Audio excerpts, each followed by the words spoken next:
tanah ini dengan mengutus pemberita-pemberita Injil yang siap berkorban dan mati untuk tanah dan bangsa Papua. Akhirnya, dalam bulan Maret 1870, datanglah sendeling tukang, Gottlieb Ludwig Bing, J.N. Nix, dan J.H. Mewick. Namun keduanya pulang karena alasan kesehatan. Dan Binglah yang bertahan selama 29 tahun di tanah Papua hingga meninggal 3 Mei 1899. Datang juga sendeling W.L. Jens tahun 1876 dan sendeling Jan Adrian Van Balen tahun 1883 untuk menambah pundi-pundi para pekerja kebun anggur Allah di tanah kita.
Bing dan Van Balen tiba di Jende pada tanggal 2 April 1884 dengan membawa Jan Arix Ayamiseba untuk menembus Mambri Ayamiseba yang dibunuh Marga Rumadas. Jan Arix sebagai anak perdamaian kepada Marga Ayamiseba, sebab nanti di tahun-tahun kemudian seluruh tanah Papua akan menceritakan tentang mimpi Jan Arix Ayamiseba yang membuat pertobatan massal di Jenderon dan menyebar ke Japen, Biak Numfor, hingga ke Tanah Tabi dan Raja Ampat. Tanggal 10 Agustus 1888, sendeling Gottlieb Ludwig Bing dan Jan Adrian Van Balen menyeberangkan Injil dari Jenderon menuju ke Windesi, sebab dari Windesi kabar kesukaan itu melewati hutan, gunung dan hamparan hutan mangrove menuju Yakati, Idor, Babo Bintuni, Kaimana, Kokas, Fakfak, Inanwatan, Teminabuan hingga ke Maibrat di kepala burung tanah New Guinea antara tahun 1911 sampai 1927. Anak Lembah Kebar yang sudah menjadi anak perdamaian di Pulau Ron yang bermimpi pada tanggal 29 Desember 1908 bahwa nanti 3 hari dia akan dijemput dan kembali ke surga oleh para pengawal Allah, sehingga selama 3 hari ia mengatakan kepada orang Yende dan Mena di Pulau Ron untuk bertobat dan membuang segala berhalanya, serta harus menerima Yesus sebagai juru selamat, sebab yang sudah melihat surga dan neraka dalam penglihatan rohnya dibawa melewati pintu besi, pintu perak, dan kemudian pintu emas.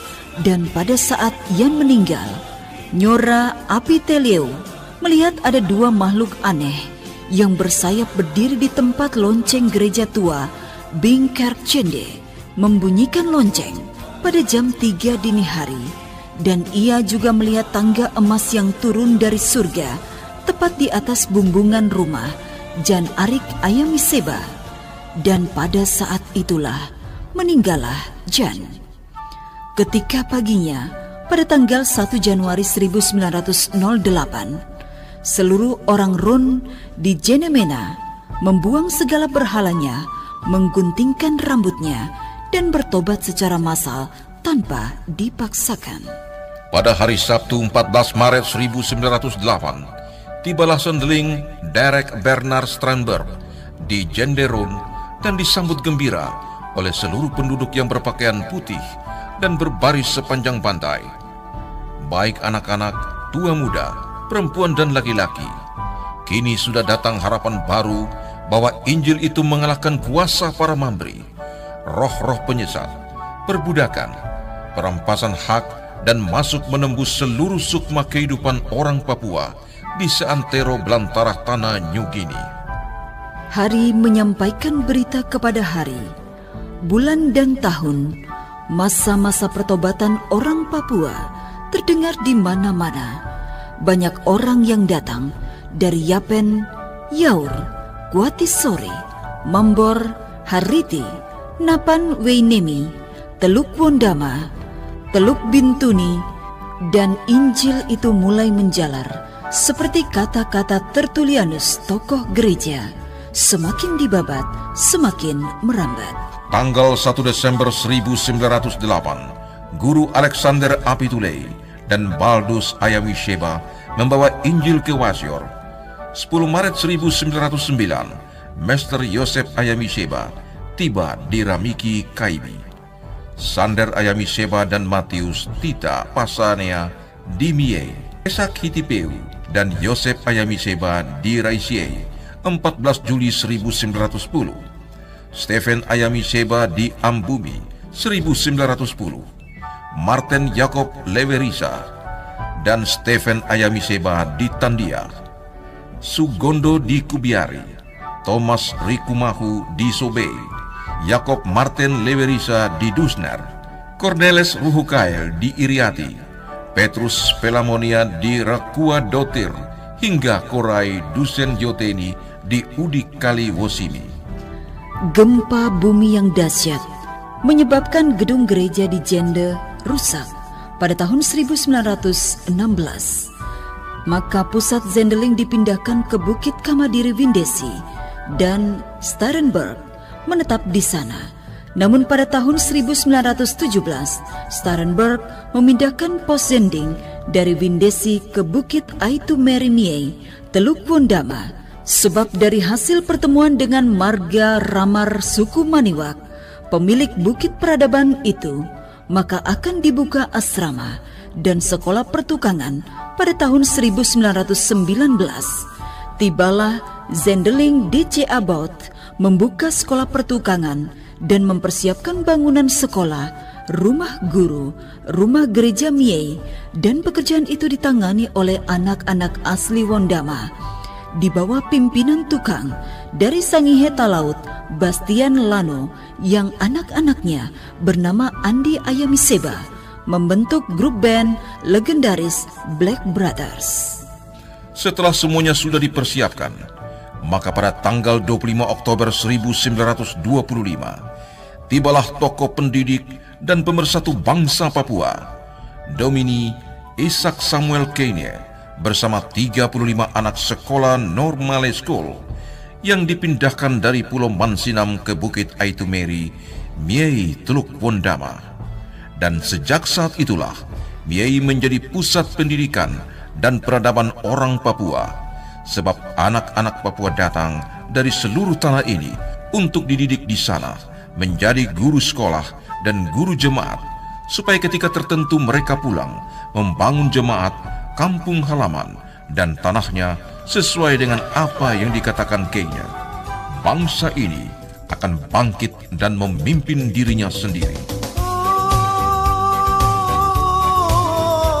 Haleluya.